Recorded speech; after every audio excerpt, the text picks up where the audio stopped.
In a heart-wrenching plea, Amalia Freeman, the wife of the alleged Porepunkah gunman Dezi Freeman, has called on her husband to turn himself in to authorities.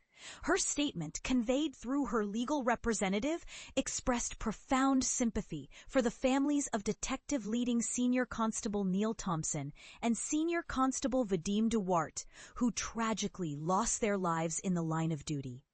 Amalia Freeman, alongside her children, emphasized their respect for the Victoria Police Force and their commitment to law and order.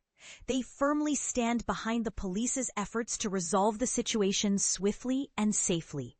She implored her husband, Dezi Freeman, to contact emergency services immediately and cooperate fully with the authorities.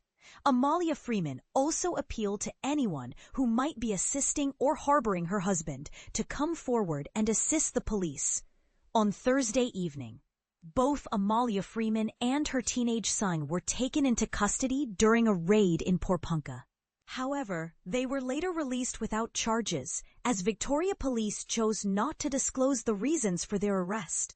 Meanwhile, a man named Steve Mallet has been charged with weapons and drug offenses in the northeastern region of Victoria.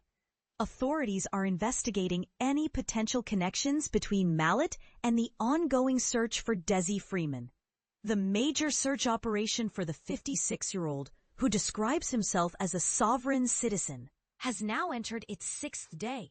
Police allege that Dezi Freeman opened fire on 3 officers executing a warrant at his Porepunkah residence, resulting in the deaths of Detective Leading Senior Constable Thompson and Senior Constable Waart, and injuring another officer. Mallet, a local blacksmith and biker, was arrested in Bright and charged with possession of an imitation firearm and drugs. He is scheduled to appear in court in October. Mallet claims he has never met Dezi Freeman personally, although they were both members of the Australian Preppers Group, which focuses on self-sustainability. Police have not commented on why they targeted Clemens Lane in Myrtleford, approximately 30 kilometers from the shooting location. Approximately 450 police officers from Victoria, along with reinforcements from New South Wales, the ACT, and South Australia, are combing through the rugged bushland around Porepunkah, including the slopes of Mount Buffalo.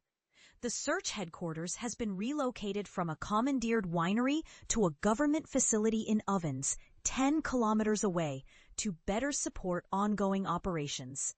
Local residents have been advised to expect continued police presence in Porepunkah and surrounding areas.